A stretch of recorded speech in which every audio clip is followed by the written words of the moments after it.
నిజ నిర్ధారణకు అంతిమ నిర్ణయం డిఎన్ఏ టెస్ట్. ఉన్నది ఉన్నట్లుగా వాస్తవాలను శోధించి వివరించే మన డిఎన్ఏ టీవీ, మన రాష్ట్రం, మన ఛానల్. నమస్కారం. ఆంధ్రప్రదేశ్లో ఎన్డీఏ ప్రభుత్వం మొదటిసారిగా నూతన ఫుల్ బడ్జెట్ ప్రవేశపెట్టింది. ఈ నేపథ్యంలో బడ్జెట్ ఏ విధంగా ఉంది, ప్రజలకు ఏ విధంగా సంక్షేమం చేకూరుస్తుందనే అంశానికి సంబంధించి మనతో మాట్లాడేందుకు సమాచార శాఖ మరియు హౌసింగ్ శాఖ మంత్రివర్యులు కొలుసు పార్థసారథి గారు ఉన్నారు. నమస్కారం సార్. సార్ చెప్పండి సార్, మొత్తానికి మెగా బడ్జెట్ ఆంధ్రప్రదేశ్లో ప్రవేశపెట్టడం జరిగింది. ఈ బడ్జెట్ ఏ విధంగా ప్రజలకు మేలు చేకూరుస్తుంది అంటారు? బడ్జెట్ అనేది తప్పకుండా ప్రజలకి మేలు చేకూరుస్తుంది. బడ్జెట్ యొక్క లక్ష్యాలు, నాయకుడి యొక్క లక్ష్యాలు, ప్రభుత్వం యొక్క లక్ష్యాలు ఎప్పుడైతే ప్రజలకు అనుకూలంగా ఉంటాయో, స్వార్థరహితంగా ఉంటాయో తప్పకుండా ప్రతి బడ్జెట్ కూడా ఉపయోగపడుతుంది. ప్రత్యేకంగా ఈ బడ్జెట్లో ఎన్డీఏ ప్రభుత్వం చంద్రబాబు నాయుడు గారి నాయకత్వంలో ప్రవేశపెట్టిన బడ్జెట్ ఏదైతే ఉందో ఇది గత ఎన్నికల్లో, ఎందుకంటే చారిత్రాత్మకమైన ఎన్నిక, ఆంధ్రప్రదేశ్ చరిత్రలో ఎప్పుడూ జరగని ఎన్నిక, ఇంత గొప్ప మ్యాండేట్ ఇచ్చిన ఎన్నిక ఏది కూడా లేదు. సో ఆ ఎన్నికల్లో చంద్రబాబు నాయుడు గారు, తెలుగుదేశం పార్టీ, జనసేన, బీజేపీ కలిసి ఏదైతే హామీలు ఇచ్చారో, అదేవిధంగా తెలుగుదేశం పార్టీ సూపర్ 6 పేరు మీద ఏదైతే ప్రజలకి హామీ ఇచ్చారో వాటిని దృష్టిలో పెట్టుకుని, రాష్ట్ర భవిష్యత్తుని దృష్టిలో పెట్టుకుని, అదేవిధంగా ఈ రాష్ట్రంలోని యువతీ యువకులు ఎవరైతే లక్షలాది మంది ప్రతి సంవత్సరం కూడా గ్రాడ్యుయేట్స్ అవుతున్నారో, ఇంజనీర్లు అవుతున్నారో, వాళ్ళ భవిష్యత్తును కూడా దృష్టిలో పెట్టుకుని వ్యవసాయ రంగాన్ని, ఈ రాష్ట్రానికి మౌలికమైన ఏదైతే రంగం ఉందో, ఈ రాష్ట్ర అభివృద్ధికి, ఈ రాష్ట్రం ఈ స్థాయిలో ఉండటానికి కారణమైన వ్యవసాయ రంగం, అనుబంధ రంగాలు ఏదైతే ఉన్నాయో వాటన్నిటినీ పరిగణలో పెట్టుకొని ఈ బడ్జెట్ రూపొందించబడిందని చెప్పేసి మనం చేస్తాము. అదేవిధంగా ఈ బడ్జెట్ రూపకల్పనలో అనేక సవాళ్ళు కూడా మరి ఆర్థిక మంత్రి గారు, ముఖ్యమంత్రి గారు చూడాల్సి వచ్చింది. కారణం ఏంటంటే గత ప్రభుత్వం చేసిన ఏదైతే ఆర్థిక విధ్వంసం ఉందో, ఏదైతే ఆర్థిక అవకతవకలు కానివ్వండి, స్వార్థంతో చేసిన పరిపాలన ఏదైతే ఉందో దాని మూలంగా చాలా ఈ రాష్ట్రాన్ని గట్టెక్కించడానికి ప్రతి విషయం కూడా ఒకటికి 10 సార్లు ఆలోచించాల్సిన పరిస్థితి. అదేవిధంగా కేంద్ర ప్రభుత్వ సహకారం ఉంది కాబట్టి ఇది కూడా సాధ్యమవుతుందనే విషయాన్ని కూడా ఈ సందర్భంగా చెప్పాల్సిన అవసరం ఉందని చెప్పేసి నేను భావిస్తున్నాను. ఏదేమైనా కూడా రాష్ట్రంలో అభివృద్ధి, సంక్షేమ రంగం, వ్యవసాయ రంగం, యువత భవిష్యత్తు వీటన్నిటినీ కూడా మరి పరిగణలోకి తీసుకుని ఈ బడ్జెట్ ప్రవేశపెట్టారు. అదేవిధంగా గత ప్రభుత్వంలో కనుక గమనించినట్టయితే జగన్మోహన్ రెడ్డి ప్రభుత్వంలో 4 లక్షల కోట్ల మేర అప్పులు తీసుకొచ్చి అభివృద్ధి చేశామని చెప్పారు. అంటే ప్రస్తుతం కూడా 3,22,059 కోట్లు బడ్జెట్ పెట్టారు. అంటే ప్రస్తుతం కూడా మరి అప్పులు తీసుకొస్తారా, లేకపోతే ఏ విధంగా సంక్షేమ ఈ అభివృద్ధి చేస్తారు, ఈ బడ్జెట్ ఏ విధంగా పంపిణీ చేస్తారు అనేది కూడా కొన్ని ఆరోపణలు వస్తున్నాయి. అప్పులు తీసుకురావటం అనేది తప్పని చెప్పేసి చెప్పలేం. ఈ ఎకానమీ కండిషన్లో, ఈ ప్రస్తుతం స్పీడ్ ఎకానమీ ఉన్న పరిస్థితుల్లో అప్పు తీసుకురావటం తప్పని చెప్పేసి నేను భావించట్లేదు. కానీ తీసుకొచ్చిన అప్పుని ఏ విధంగా ఖర్చు పెడతారు, తీసుకొచ్చిన అప్పు ద్వారా భవిష్యత్ తరాలకి ఏ విధమైన ఆస్తిని మనం వారికి అందజేస్తాం అనేది ఇక్కడ సమస్య. ఒకవేళ 2014-19 తీసినట్లయితే దాదాపు 59% క్యాపిటల్ ఎక్స్పెండిచర్ చేశాం, మూలధన వ్యయం. అదే 2019-24 మధ్యలో కేవలం 20% మాత్రమే క్యాపిటల్ ఎక్స్పెండిచర్ చేశారు. సో కాబట్టి తీసుకొచ్చిన అప్పుని ఏ విధంగా ఈ రాష్ట్ర భవిష్యత్తు కోసం వాడుతున్నాం అనేది ఆలోచించాలి. అంతేకాకుండా ఒక లక్ష్యంతో పనిచేయబోతుంది ఈ ఎన్డీఏ ప్రభుత్వం చంద్రబాబు నాయుడు గారి నాయకత్వంలో. ఏ విధంగా అయితే 2047కి దిశానిర్దేశం చేసుకుని కొన్ని లక్ష్యాలని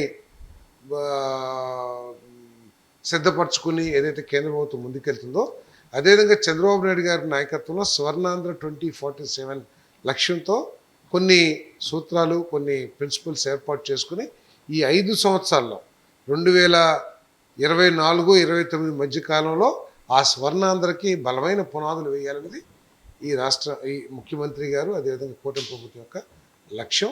అదే దాంట్లో భాగంగానే అప్పు చేసిన అప్పు ద్వారా ఈ రాష్ట్ర ప్రజలు సంక్షేమం కోసం, వ్యవసాయ రంగం కోసం, పారిశ్రామిక రంగం కోసం, సంక్షేమ రంగం కోసం కూడా మరి వినియోగిస్తామని చెప్పి. ఇప్పుడు గత ఎన్నికల సందర్భంలో కూడా కూటమి ప్రభుత్వం మీద ఎన్నో ఆశలు పెట్టుకున్నారు. ఈ నేపథ్యంలో సూపర్ 6 అనే పథకాన్ని కూడా తీసుకొచ్చారు. ఈ పథకాలు కూడా దీనికి సంబంధించినటువంటి నిధులు కేటాయింపు కూడా జరిగిందని అనుకోవాలా? తప్పకుండా జరిగినాయి. వాస్తవానికి ఏంటంటే గత ప్రభుత్వం మీద ఉన్న ద్వేషం కానివ్వండి, గత ప్రభుత్వం చేసిన అరాచకాలు కానివ్వండి, వ్యతిరేక భావంతో ఎప్పుడు ఇందాక చెప్పినట్లు ఎప్పుడు లేని విధంగా మ్యాండేట్ ఇచ్చారు. ఆ మ్యాండేట్తో పాటు ఆశలు కూడా చాలా ఎక్కువగా ఉన్నాయి. ప్రజలు ఆకాంక్షలు ఆశలు కూడా ఎక్కువ ఉన్నాయి. దాన్ని ఆ ఆకాంక్షలు తీర్చడానికి ముఖ్యమంత్రి గారు పెద్ద కసరత్తు కాదు, యజ్ఞం చేస్తున్నారని చెప్పేసి చెప్పక తప్పదు. ఎందుకంటే మామూలు పరిస్థితుల్లో అయితే ప్రజల ఆకాంక్షలు తీర్చడానికి మరి దాన్ని ఏమంటారు, అన్నీ కూడా చేయగలిగిన సత్తా, వ్యూహం ఉన్న వ్యక్తి, విజన్, వ్యూహం అన్నీ ఉన్న వ్యక్తి చంద్రబాబు నాయుడు గారు. కానీ ఈ 5 సంవత్సరాలు జరిగిన ఆర్థిక విధ్వంసం ఏదైతే ఉందో ఆయన చేతులు కూడా కట్టేయబడుతున్నాయి. సో ఆయన చేయాలని అనుకున్నా కూడా చేయలేని తప్పనిసరి పరిస్థితుల్ని ఈ రాష్ట్రంలో గత ప్రభుత్వ పరిపాలనగా ఏర్పడినాయి. అయినా కూడా వాటిని అధిగమిస్తున్నాం. సూపర్ 6 ఏదైతే చెప్పామో ఇప్పటికే 4 స్కీమ్స్ అనౌన్స్ చేశాం, 5 స్కీమ్స్ని అనౌన్స్ చేశాం. ఇది ఎన్టీఆర్ భరోసా కానివ్వండి, 4000 పెన్షన్. ఈ దేశంలో ఏ రాష్ట్రంలో కూడా ఇంత అమౌంట్ పెన్షన్ ఇచ్చే పరిస్థితి లేదు. గత ప్రభుత్వం కూడా 1000 రూపాయలు పెంచింది గత ప్రభుత్వం కూడా, కానీ ఎన్ని సంవత్సరాలు పెంచింది? 5 సంవత్సరాలు పెంచింది. కానీ ఈ ప్రభుత్వం ఒకే ఒక రోజులుగా అధికారం వచ్చిన వెంటనే నిర్ణయం తీసుకుంది, పెంచేసి. అదేవిధంగా దీపం 2 కానివ్వండి, లేదు అన్నా క్యాంటీన్లు ఏదైతే ఉన్నాయో అవి కానివ్వండి, కొన్ని లక్షల మంది, కోట్ల మంది ఆకలి తీరుస్తుంది అన్నా క్యాంటీన్ అనేది. ఇది 5 రూపాయలకే చాలా మంది పేదలకి ఆకలి తీర్చే కార్యక్రమం. అదేవిధంగా రేపు స్కూల్స్ స్టార్ట్ అయ్యేటప్పటికి, అకాడమిక్ ఇయర్ స్టార్ట్ అయ్యేటప్పటికి తల్లి దీవెన కార్యక్రమం ఏదైతే ఉందో అది కూడా ప్రారంభిస్తున్నామని చెప్పేసి దానికి నిధులు కూడా కేటాయించాం, దాదాపు 9,000 కోట్ల రూపాయలు. ఎన్టీఆర్ భరోసా అనేది 28,000 కోట్ల రూపాయలు ఎన్టీఆర్ భరోసా. అదేవిధంగా అన్నదాత సుఖీభవ ఏదైతే ఉందో దాన్ని కూడా మే నుంచి స్టార్ట్ చేయబోతున్నాం అని చెప్పేసి కూడా బడ్జెట్ కూడా కేటాయించాం. ఇవన్నీ కూడా చూస్తే ఆఖరికి చూస్తే ఏదైతే గత ప్రభుత్వం నా ఎస్సీ, నా బీసీ, నా ఎస్టీ అని చెప్పుకుందో వాళ్ళందరికీ ఆ ప్రభుత్వం కంటే కూడా మెరుగైన సేవలు, మెరుగైన డీబీటీ కార్యక్రమాలు జరగబోతాయని చెప్పేసి నేను స్పష్టంగా. వైసీపీ నాయకులు ఎవరైతే ఉన్నారో అసెంబ్లీ సందర్భంలో కావచ్చు, వాళ్ళు సభలకే హాజరు కావట్లేదు, వారికి కావాల్సినటువంటి ప్రతిపక్ష హోదా మీరు ఇవ్వట్లేదంట, అందుకే ఆయన అలిగి వెళ్ళిపోయారు అంటున్నారు. దాని మీద మీరు ఏమంటారు సార్? ఆయనకు కూడా అవకాశం ఇవ్వాలి కదా మీరు? ఇప్పుడు ఏదో సామెత ఉంది, అంటే జగన్మోహన్ రెడ్డి గారు పెద్ద ఆయన గురించి సామెతలు చెప్పకూడదేమో కానీ ఏదో చెబితే వినడు, గిల్లితే ఏదో అని అంటారు. అట్లాగే ఆయన కూడా అర్థం చేసుకోవాలి. ప్రతిపక్ష హోదా, ముఖ్యమంత్రి హోదా, స్పీకర్ హోదా ఒకరు ఇస్తే ఇచ్చే కాదు. కేవలం స్పీకర్ హోదా అంటే మెజారిటీ ఉన్న పార్టీ నిర్ణయించాలి, కానీ ముఖ్యమంత్రి పదవి లేకపోతే అధికార పక్షం, ప్రతిపక్షం అనేది ప్రజలు నిర్ణయిస్తారు. అంతేగాని మేము అధికార పక్షం అని చెప్పుకోవడానికి, లేదా ఇంకొకళ్ళు మీరు ప్రతిపక్షం అని చెప్పడానికి ఎవరికి అధికారం లేదు. రాజ్యాంగం చాలా స్పష్టంగా చెప్పింది ఎవరు ముఖ్యమంత్రిగా ఉండాలి, ఎవరు ప్రతిపక్ష నాయకుడిగా ఉండాలి, ఎవరు స్పీకర్ అవ్వచ్చు, ఇవన్నీ కూడా చెప్పినాయి. ఎవరు మంత్రులు అవ్వచ్చు అని చెప్పినాయి. ఎవరికి వాళ్ళు నేను మంత్రిని అని చెప్పుకోవడానికి లేదు, ఎవరికి వాళ్ళు నేను ముఖ్యమంత్రి మాది అధికార పక్షం చెప్పుకోవడానికి లేదు. అదేవిధంగా ప్రతిపక్షం కూడా ఒకళ్ళు ఇచ్చేది కాదు. సో అది ఎందుకు తెలుసుకోలేకపోతున్నాడంటే ఆయన మూర్ఖత్వం, ఆయన ఆలోచన సరళి అర్థం పడుతుందని చెప్పేసి నేను భావిస్తాను. నేను ఇప్పుడు ప్రతిపక్ష నాయకుడు హోదా ఉంటేనే నేను ప్రజల సమస్యను ప్రస్తావించగలను, ప్రజల సమస్య కోసం పోరాటం చేయగలనంటే, మీరు కూడా ఉన్నారు జర్నలిస్ట్గా చాలా సంవత్సరాల నుంచి. ఉమ్మడి ఆంధ్రప్రదేశ్లో 294 సీట్లు ఉన్న ఉమ్మడి ఆంధ్రప్రదేశ్లో బీజేపీ మీకు తెలుసు కిషన్ రెడ్డి ఒక్కడే. ఆయనే ఓకే లెజిస్లేటివ్ ప్రభుత్వాన్ని- బీజేపీ లెజిస్లేటివ్ ఆయన ఒకడే ఆయన ఒకడే కదా ప్రభుత్వాన్ని నిలదీయగలిగాడా లేదా? చేశాడు. ఆయన బలమైన ఉపన్యాసాలు చేసేవాడు లేదా? అదే ఆయన కాదు ప్రశ్నలు లోక్ సత్తా వేసేవాడు? కూడా ఆయన ఒకడే కదండి అప్పుడు. ఇది లోక్ సత్తా లోక్సత్తా జయప్రకాష్ నారాయణ ఆయన గారు ఒకడే. ఒకడే కదా వచ్చి ప్రజల సమస్యలు ఇప్పుడు ప్రభుత్వం చేస్తుందా చేయదా అనేది ప్రభుత్వం యొక్క నిర్ణయం. కానీ నువ్వేదైతే నమ్మేవో సమస్యని ఆ సమస్యని అసెంబ్లీ ద్వారా ప్రజలకు తెలియజేయాలి కదా. ప్రజలకి ఇగో నేను ప్రభుత్వానికి చెప్పాను అని చెప్పాలి కదా. చెప్పాలి. అదేదో కమ్యూనిస్టులు ముగ్గురుండేవాళ్ళు. అవును, వాళ్ళకి ఒక 2 minutes, వీళ్ళకి 1 minute, వీళ్ళకి అంతా ఎంతో టైం ఇచ్చేవాళ్ళు. 5 minutes 10 minutes ఇప్పుడు ప్రతిపక్షం లేదు కాబట్టి కొంత ఎక్కువ ఇస్తారేమో. అవును, అది ఏంటి నీ ప్రవర్తన నీ పార్టీ ప్రవర్తన బట్టి స్పీకర్ ఇస్తారు. అవును, అంతేగాని ఈ విధంగా వ్యక్తిగత ద్వేషాలు లేకపోతే నీ ఇష్టం వచ్చింది మాట్లాడతానంటే స్పీకర్ ఇవ్వకపోవచ్చు. అది స్పీకర్ ఇష్టం కాబట్టి. అవును, కానీ అసలు నీ ఆలోచన సరళి ఏమిటో మొన్ననే బడ్జెట్ సమావేశం ప్రారంభం రోజునే అర్థమైపోయింది. ఏంటి, అసెంబ్లీలోకి వచ్చారు, అంత ముందు రోజే రకరకాల సమస్యలు ఏదో చెబుతున్నారు, అబద్ధాలో నిజాలో ముఖ్యమంత్రి గారు చేసినట్టు తక్కువగా చేసి చూపిస్తామో లేదా ప్రభుత్వం సాధించిన విజయాల్ని అది విజయంగా కాదు అని చెప్పేసి నీ సొంత పత్రిక కాబట్టి రాసుకునే అధికారం మీకు ఉంది కాబట్టి రాస్తున్నాం. కనీసం ఆ పత్రికలో రాసిన విషయాల కోసమైనా సరే వాయిస్ ఇప్పాలిగా. చెప్పడానికి రావాలి. మొత్తం 9 మంది ఎమ్మెల్యేలు 10 మంది ఎమ్మెల్యేలు తర్వాత 20-15 మంది ఎమ్మెల్సీలని పోడియం దగ్గర పంపించావు కదా. పంపించినప్పుడు కనీసం ఈ రాష్ట్రంలో ప్రజలు ఎదుర్కొంటున్న సమస్య గురించి ఒక్క గొంతున పెగిలిందా? అంటే ఏంటి, నీకు ప్రజా సమస్యలు కానీ ఈ రాష్ట్ర సమస్యలు కానీ పట్టవు. నువ్వు రాజకీయాల్లోకి వచ్చింది ముఖ్యమంత్రి అవుతానికి, హోదా కోసం, నీ సమస్యలు తీర్చుకుంటానికి, లేకపోతే నీ వ్యక్తిగత అభిలాషను తీర్చుకుంటానికి, ఆ రాజరికపు మనస్తత్వాన్ని తృప్తిపరచుకుంటానికి వచ్చామనేది స్పష్టమవుతా ఉంది. సో ఇది కరెక్ట్ కాదు కదా. మేము ఇచ్చేది కాదు అది ప్రతిపక్ష హోదా, రాజ్యాంగంలో చట్టంలో నిర్దేశించబడ్డాయి. సో దాని ప్రకారం అవకాశం ఉంటే ఎవరైనా ఇస్తారు. ఈ రాజధాని అభివృద్ధికి సంబంధించి కూడా నిధుల కేటాయింపు జరిగింది, దానికి సంబంధించినటువంటి అభివృద్ధి కూడా జరిగే అవకాశం కనపడుతుంది. 100% 27-28 కల్లా తెలుగు ప్రజలు, ఆంధ్రప్రదేశ్ ప్రజలు సంతోషం గర్వించదగ్గ రాజధానిని ఈ ప్రభుత్వం ఏర్పాటు చేయబోతుందని చెప్పేసి మనం చేస్తాం. అదేవిధంగా ఆంధ్రప్రదేశ్లో ఉన్నటువంటి ప్రజలు, పేద ప్రజలు ఎవరైతే ఉన్నారో వాళ్ళకి హౌసింగ్ నిర్మాణం చేస్తామని కూడా హామీ ఇచ్చారు. ఈ నేపథ్యంలో హౌసింగ్ శాఖ మంత్రిగా ఉన్నారు, మీరు ఏమి హామీ ఇవ్వబోతున్నారు సార్? ఈ హౌసింగ్ నిర్మాణం ఏ విధంగా జరగబోతుంది? బడ్జెట్ చూస్తే అర్థమవుతుంది, ప్రభుత్వం తీసుకున్న నిర్ణయాలు చూస్తే అర్థమవుతాయి. ఏంటంటే గత ప్రభుత్వంలో కూడా మీరున్నారు. ఏం చెప్పారు జగన్మోహన్ రెడ్డి గారు? పేదవాళ్ళకి పెత్తందారులకి పోటీ అన్నారు. పోటీ మధ్య జరిగే యుద్ధం అన్నారు. పేదలకి పెద్దలకి పెత్తందారులకి పేదలకి అని ఏదో చెప్పారు. నా ఎస్సీ, నా ఎస్టీ, నా బీసీ ఇవన్నీ చెప్తా ఉండేవాళ్ళు. ఆయనకి ఇవన్నీ కూడా ఏంటంటే fancy words. Okay, attractive words. కానీ పేదలు, ఎస్సీ, ఎస్టీ, బీసీలు ఫ్యాన్సీకి వాడుకునే వర్గాలు కాదు. వాళ్ళకి ఎవరు నిజంగా చేస్తున్నారు, ఎవరు చేసే ఆలోచనతో ఉన్నారు, ఎవరి మూలంగా మేలు జరిగిద్దనే పూర్తిగా విచక్షణ శక్తి ఉన్న వర్గాలు. ఇప్పుడు హౌసింగ్ స్కీమ్ గురించి అడిగారు కాబట్టి 2014-2019 మధ్యలో ఎన్టీఆర్ హౌసింగ్ పూర్తిగా రాష్ట్ర ప్రభుత్వ నిధులతో 2.5 లక్షల రూపాయలు ఒక యూనిట్కి ఇచ్చారు.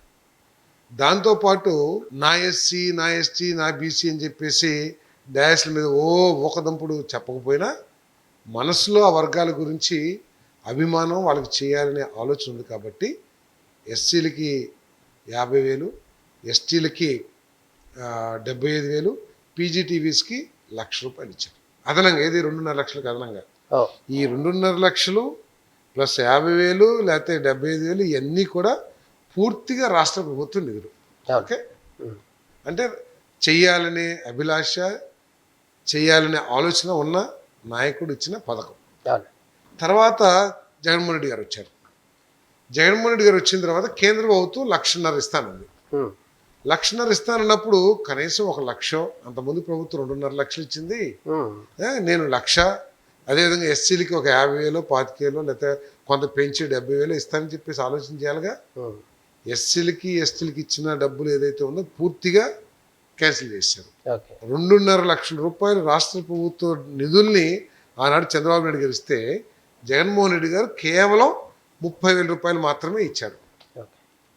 పూర్తిగా రాష్ట్ర ప్రభుత్వ నిధులతో చంద్రబాబు నాయుడు గారు గృహ నిర్మాణ కార్యక్రమం చేస్తే ఈయన కేంద్ర ప్రభుత్వం ఇచ్చిన 3,900 కోట్లు కూడా డైవర్ట్ చేశారు వేరే కార్యక్రమాలకి.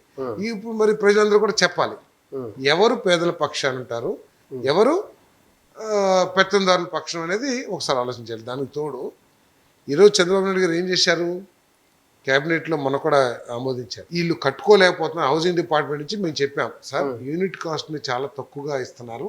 కేంద్ర ప్రభుత్వం నిర్ణయించే యూనిట్ కాస్ట్ ఏదైతే ఉందో చాలా తక్కువగా ఇస్తున్నారు. ఎస్సీలు బీసీలు ముఖ్యంగా కట్టుకోలేకపోతున్నారని చెప్తే, సరే ఎస్సీలకి ఎస్టీలకి బీసీల్లో పద్మశాలికి, ఎందుకంటే వాళ్ళు హౌస్ వర్క్ షెడ్ ఏదో కట్టుకుంటారు, వాళ్ళకి 50,000 75,000 1,00,000 రూపాయలు ఇవ్వమని చెప్పేసి కలెక్టర్స్ కాన్ఫరెన్స్లో ఆదేశాలు ఇచ్చారు. ఫైల్ కూడా అప్రూవ్ అయిపోయింది. జీవో కూడా ఈరోజు రేపేస్తుంది.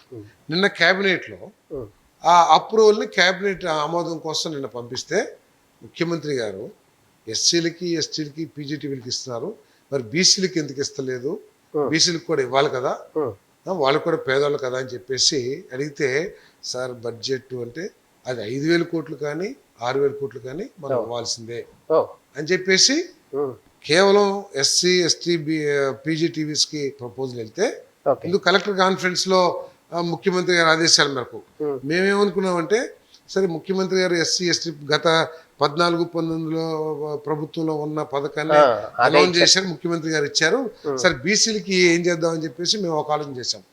బీసీల వరకు ఇంట్రెస్ట్ ఫ్రీ లోను అంటే ఎస్హెచ్జిలో 30,000 ఇస్తున్నాం, దాన్ని 1,00,000కి పెంచుదాం. ఓసీలకి ఏమో ఇంట్రెస్ట్ తో కూడిన 1,00,000 రూపాయలు ఇద్దాము, బీసీలకి కనీసం ఇంట్రెస్ట్ ఫ్రీ ఇస్తే కొంత ఆదుకున్న వారికి సహకారం అందించేటది, అది కూడా 10-30 అవుతుంది, ఒక 10 సంవత్సరాల్లో 1,00,000 రూపాయలకి ఇంట్రెస్ట్. సో ఏదో ఒక చేయాలని ఆలోచన చేసాం, కానీ లేదు, పూర్తిగా సబ్సిడీ 50,000 రూపాయలు ఇవ్వండి అని చెప్పేసి నిన్న క్యాబినెట్లో అప్రూవ్ చేశారు. దానికి రేపు మాపు వస్తుంది. ఈరోజు ఇప్పుడు చెప్పాలి ఎవరు పేదవాళ్ళు ఎవరు పెట్టారు అంతే కదా. ఇప్పుడు నువ్వు ఇచ్చే ఏదైతే అమౌంట్ ఉందో దానికంటే అధికంగా సంక్షేమ కార్యక్రమం ఇవ్వబోతున్నాం, ఇళ్ళకి ఇస్తున్నాం. ఇల్లు ఇది తీసుకుంటేనే కొన్ని వేల కోట్ల రూపాయలు కాబోతుంది. కాబట్టి హౌసింగ్ తరఫున తప్పకోకుండా మేలు జరుగుతుందని చెప్పేసి పేదవాళ్ళకి. గత ప్రభుత్వంలో జగనన్న కాలనీల పేరుతో ఏవైతే నిర్మాణాలు జరిగినాయో ఆ నిర్మాణాలన్నీ కూడా అంటే పనికిరాని పొలాలు శ్మశానాల పక్కన ఉన్నటువంటి వీటిలో ఇచ్చారు, అవి చాలా నిరుపయోగంగా ఉన్నాయి, అవి చాలా అక్రమాలు జరిగాయని చెప్పి మీరు కూడా గతంలో చెప్పారు. ఈ నేపథ్యంలో దాని మీద ఏమైనా ఎంక్వైరీ జరుగుతుందా సార్? తప్పకుండా ఇళ్ల స్థలాల మీద ఎంక్వైరీ జరుగుతుంది, అదేవిధంగా ఇళ్ల నిర్మాణం మీద కూడా ఎంక్వైరీ జరుగుతూ ఉంది. ఎంక్వైరీ రిపోర్ట్ వచ్చిన తర్వాత ఆకుతవకలు తేలితే తప్పకుండా చర్యలు కూడా తీసుకుంటాం. అయితే ఇందులో ఒక చిన్న క్లారిఫికేషన్, అప్పుడు ఎవరైతే జగనన్న హౌస్లో ఇల్లు తీసుకున్నారో ఆ ఇల్లు నిరుపయోగంగా ఉండి కట్టుకోకపోతే ఆ స్థలాన్ని మళ్ళీ మార్చుకోవచ్చు అని మీ ప్రభుత్వం వచ్చిన తర్వాత చెప్పారు. అది దానికి కొంచెం క్లారిటీ ఇస్తారా సార్? అంటే కట్టుకోలేకపోతేనా లేదా నిరుపయోగంగా ఉంటేనా? కట్టుకోకపోతే ఇప్పుడు కొన్ని కాలనీస్ ఉన్నాయి, అంటే దీంట్లో రకరకాలుగా ఉన్నాయి. కొన్ని ఇళ్ళ లేఅవుట్లు ఏదైతే ఉన్నాయో అసలు నివాసయోగ్యం కాకుండా ఉన్నాయి. వాళ్ళు ఎవరు కూడా వెళ్ళి కట్టుకుంటానికి ఉపయోగకరంగా లేవు లేఅవుట్లు కొన్ని. సో అటువంటి లేఅవుట్లు క్యాన్సిల్ చేసి వాళ్ళందరికీ మళ్ళీ 2 సెంట్లు 3 సెంట్లు ఏదైతే స్థలం ఇద్దాం అనుకుంటున్నామో అది ఇస్తాం. అదే విధంగా కొన్ని లేఅవుట్లో సగం కట్టేశారు, అంటే ఇళ్ల మధ్యలో ఒక ప్లాట్ మిగిలితే ఏం చేయలేం, కానీ ఒక పార్ట్ మొత్తం కలెక్టివ్ గా ఆగిపోయింది అనుకోండి, అవి క్యాన్సిల్ చేసి వాటిని 2 సెంట్లు 3 సెంట్లు, ఎందుకంటే వాళ్ళకి ఇంట్రెస్ట్ లేదు కట్టాలని, అవి క్యాన్సిల్ చేసేసి కావాల్సిన వాళ్ళకి వెంటనే ఇల్లు కట్టుకునే వాళ్ళకి 2-3 సెంట్లు ఇద్దామని ఆలోచించారు. అదేవిధంగా సార్ మీరు సమాచార శాఖ మంత్రిగా కూడా ఉన్నారు, మాకు 2014 నుంచి 19 వరకు కానీ లేకపోతే ఇప్పుడు 24 నుంచి 29 కాన్సెప్ట్లో ఇప్పుడైనా కూడా జర్నలిస్టులకు సంబంధించి ఇళ్ల స్థలాలకు సంబంధించినటువంటి మళ్ళీ హౌసింగ్ కూడా మీరే, దానికి సంబంధించి ఏమన్నా ప్రపోజల్ ఏమన్నా జరుగుతుందా సరే? 2-3 సార్లు రివ్యూ మీటింగ్లో కూడా ఐఎన్పిఆర్ రివ్యూ మీటింగ్లో కూడా ముఖ్యమంత్రి గారు పూర్తిగా సానుకూలంగా ఉన్నారు, ఇవ్వాలి ఇద్దామని చెప్పేసి కూడా చెప్పారు. సో నేను కూడా మీకు ఇచ్చి మీ ఆశీర్వాదాలు పొందాలని, నాకు మా ప్రభుత్వానికి కూడా ఆశీర్వాదాలు పొందాలని ఆలోచన చేస్తాను. తప్పకుండా ముఖ్యమంత్రి గారు కూడా సానుకూలంగా ఉన్నారు కాబట్టి తప్పకుండా చేస్తామని నేను భావిస్తా ఉన్నాను. ప్రభుత్వ స్థలం లేకపోతే ఇంకో రకంగా కూడా ఏంటంటే, మీకు ఇల్లు కట్టించి జర్నలిస్ట్ స్థాయిని బట్టి అది ఇండివిజువల్ ఇల్లు అపార్ట్మెంట్లా కట్టించి తక్కువ ధరకి కేంద్ర ప్రభుత్వం దగ్గర ఉన్న ఏదైతే పథకాలు ఉన్నాయో ఆ పథకాలను వినియోగించి మీకు కొంత సబ్సిడీ, ఇంట్రెస్ట్ సబ్సిడీ కానివ్వండి, తక్కువ ధరకి no profit no loss basis మీద ఇవ్వాలని రకరకాలుగా ఆలోచన చేస్తున్నాము. తప్పకుండా ఇస్తారనే నమ్మకం కూడా నాకుంది. అదేవిధంగా గారి ఆలోచన మేరకు. Thank you sir. అదేవిధంగా అక్రిడేషన్స్, జర్నలిస్టులకు సంబంధించి అక్రిడేషన్స్ విషయంలో కూడా నేను ముందడుగు వేస్తున్నారా? దాని మీద ఏమైనా ప్రపోజల్స్ జరుగుతున్నాయా? ఎందుకు లేట్ అవుతుంది సార్? 100% ముందడుగే, దాంట్లో ఎక్కడ కూడా ఏం లేదు. అంటే ఎందుకు కొంత ఆలస్యం ఏంటంటే కొంత వైడ్గా చర్చిద్దాం. ఎందుకంటే పోయినసారి 22,000 మందికి గత ప్రభుత్వం, చంద్రబాబు నాయుడు ప్రభుత్వం ఇస్తే దాన్ని 13,000కో 12,000కో కుదించి తగ్గించారు. దాన్ని ఏదో సొంత వ్యవహారంగా గత ప్రభుత్వం చేసింది. అవును. వాళ్ళకి కావాల్సిన వాళ్ళకి ఇవ్వటం, ఇష్టం లేని వాళ్ళకి తక్కువ ఇస్తాం, ఆ రూల్స్ కూడా ఇష్టం వచ్చినట్టు పెట్టింది. దాని మీద కొంచెం వైడ్ డిస్కషన్స్ చేయాలన్న ఆలోచనలో ఆ డిస్కషన్స్ కొద్దిగా ఆలస్యమైంది. అందుకే 2 నెలలు ముందు ఎక్స్టెండ్ చేశాము. తర్వాత మొన్న నిన్న క్యాబినెట్కి పెట్టాలని ఆలోచన చేశాం. కాకపోతే బడ్జెట్ ఇంకా ఇతరత్ర సమయభావం మూలంగా దాన్ని నెక్స్ట్ క్యాబినెట్కి పెట్టాలని. అంతేకాకుండా పూర్తిగా ఇంకా అధికారులు లీగల్గా అన్నీ కూడా ఒకసారి స్టడీ చేద్దాం ఆలోచనతో, అదేవిధంగా బడ్జెట్ సమయభావం ఈ రెండింటి మూలంగా నెక్స్ట్ క్యాబినెట్కి పెడతాం. అందుకనే ఈసారి మళ్ళీ ఎక్స్టెండ్ చేసే అవసరం రాకోకుండా 3 నెలలు ఇచ్చేస్తే ఈ లోపల చేసేది. అంతేగాని ఎక్కడ కూడా వేరే ఆలోచన లేదు. అదేవిధంగా ఇప్పుడు వైసీపీ నాయకులు ఎవరన్నా ఉన్నారు, గత వైసీపీ ప్రభుత్వంలో విచ్చలవిడిగా వ్యవహరించారని అందరి నోటా ఉన్నారు. వాళ్ళందరూ కూడా తాజాగా అరెస్టులు అవుతున్న పరిస్థితి, జైలుకి వెళ్తున్న పరిస్థితి. ఈ నేపథ్యంలో వైసీపీ నాయకులు కొంతమంది చెప్తున్నారు, ఎవరైతే టీడీపీ ప్రభుత్వం చెప్పింది మేము కక్ష కట్టము, ఎవరిని టార్గెట్ చేయమని, కానీ ప్రజెంట్ అందరినీ కేసులు పెట్టి లోపలేస్తున్నారు అని చెప్పి వాళ్ళు ఆవేదన వ్యక్తం చేస్తున్నారు. కక్ష కట్టేది ఏంటి? వాళ్ళు తప్పు చేస్తే వాళ్ళ మీద చర్యలు తీసుకుంటున్నారు. చట్టం పనిచేస్తుంది, డిపార్ట్మెంట్ పనిచేస్తుంది. అంతేగాని కక్ష కట్టేది ఏముంది? అపోజిషన్లో చాలా మంది ఉన్నారు. వాళ్ళందరినీ వైసీపీ కాబట్టి లోపల వేయాలని ఏమనుకుంటలేదు కదా.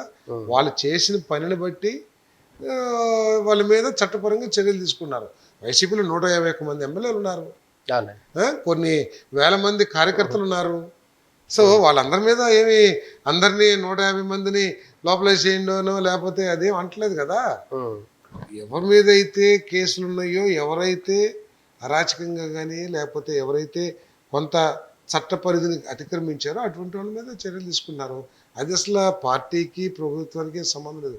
చట్టం తన పని తాను చేసుకుపోతుందని చెప్పేసి భావించాలి. ఇప్పుడు ఈ ప్రజెంట్ మన కూటమి ప్రభుత్వంలో కూడా వైసీపీ అధికారులు ఎవరైతే ఉన్నారో వాళ్ళు కొంతమంది సహకరించట్లేదు మన అధికార పక్షానికి అంటూ కూడా కొన్ని కామెంట్స్ వస్తున్నాయి సార్. అదేముండదు, సహకరించట్లేదు అనేది అటువంటిది ఏమి ఉంటుందని నేను భావించట్లేదు. ఒకవేళ మరీ విచ్చలవిడితనంతో పనిచేసిన ఉంటే వాళ్ళు పక్కన లూప్ లైన్లోనో ఏదో అప్రధానమైన పోస్టుల్లో పెడతారు ప్రభుత్వం. అంతేగాని అధికారులు సహకరించట్లేదు అనేది కరెక్ట్ కదా. అధికారులందరూ కూడా పర్లేదు, ఎవరైనా చేయకపోతే వాళ్ళ మీద ముఖ్యమంత్రి గారు ఏమి కొత్త ముఖ్యమంత్రి గారు కాదు, ఆయన సుదీర్ఘ అనుభవం ఉన్న వ్యక్తి. అదేవిధంగా మినిస్ట్రీలో కూడా సీనియర్లు ఉన్నారు. అదేవిధంగా ప్రతి పనిని పర్యవేక్షించే డిప్యూటీ చీఫ్ మినిస్టర్ కానివ్వండి, అదేవిధంగా లోకేష్ గారు ఉన్నారు. కాబట్టి అటువంటి సమస్య. అయితే ఒక మాట, లోకేష్ గారి విషయంకి వస్తే, లోకేష్ గారు గతంలో యువగళానికి ముందు ఎట్లా ఉన్నారు, ప్రజెంట్ ఎట్లా ఉన్నారు, గతంలో కూడా మీరు చూశారు. లోకేష్ సూపర్ శక్తిగా మారాడు, చాలా డెవలప్ అయ్యాడంటూ కూడా కొన్ని వస్తున్నాయి వార్తలు. దాన్ని మీరు ఏ విధంగా చూస్తారు సార్? అంటే యువగళ ముందైతే నాకు వారితో పరిచయం తక్కువ, కానీ ఆయన ఒక నిజమైన నాయకుడిగా, బలమైన నాయకుడిగానే తయారయ్యారు. ఈజ్ ఎ కంప్లీట్ లీడర్, దాంట్లో ఎటువంటి సమస్య లేదు. ఏ సమస్య వచ్చినా కూడా, కార్యకర్తకు వచ్చినా నాయకుడికి వచ్చినా కూడా దాని మీద ప్రత్యేకంగా దృష్టి సారించి ఆ సమస్యని పరిష్కరించడానికి ప్రయత్నం చేస్తున్నాడు. నా విషయంలో కూడా నాకు కూడా సంబంధించి కొన్ని రాజకీయపరమైన విషయాల గురించి వరకు వెళ్తే చాలా మెచ్యూర్డ్గా, చాలా మంచి ఆలోచనతో వాటిని పరిష్కరింపజేశారు.